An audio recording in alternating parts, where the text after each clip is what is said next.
I was 32 years old when I received a letter that changed my life.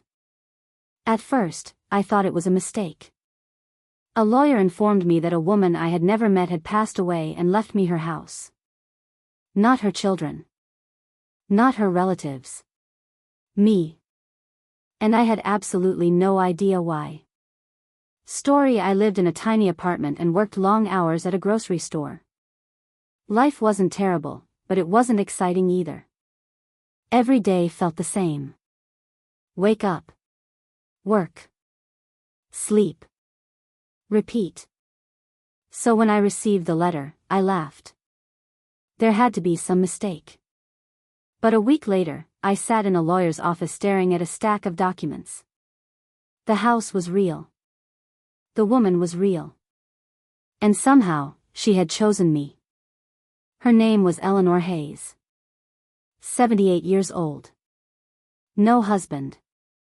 No children. No close family. The lawyer handed me a small envelope. She wanted you to have this as well. Inside was a handwritten note. My hands trembled as I unfolded it. It read, "You don't know me, but I know you." I froze. The next line made my heart race. 10 years ago, you saved my life. I read the sentence 3 times. I couldn't remember her. Not at all. Then the memories slowly returned. 10 years earlier, during a freezing winter evening, I was walking home after work. Near a bus stop, I noticed an elderly woman sitting alone. She looked pale and confused. Most people walked past her. I almost did too. But something felt wrong. I stopped and asked if she was okay. She wasn't. She was having a medical emergency. I called an ambulance and stayed with her until help arrived. After that night, I never saw her again. Or so I thought. According to the letter, Eleanor never forgot. She spent months trying to find me afterward. Eventually she did. But instead of contacting me, she simply watched from a distance. Not in a creepy way. She followed my life through public records and social media. She saw me helping neighbors. Volunteering. Taking care of people whenever I could. She wrote, "The world rewards selfishness far too often. I wanted to reward kindness." Tears filled my eyes. A few days later, I visited the house. It stood on a quiet street surrounded by old trees.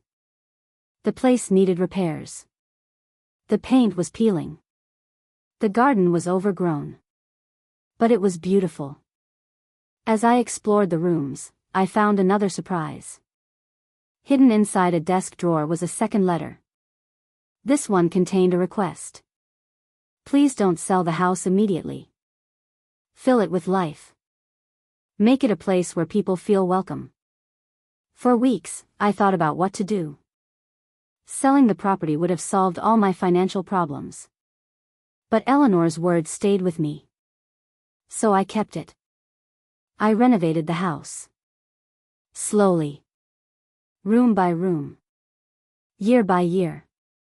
Eventually, I turned part of it into a community library and gathering space. Children came to read. Neighbors met for coffee. Retirees shared stories. The house became exactly what Eleanor had hoped. A place full of life. Ending 5 years later, a young woman approached me after a community event. She smiled and said, "Someone helped my grandmother years ago. She told me kindness always comes back."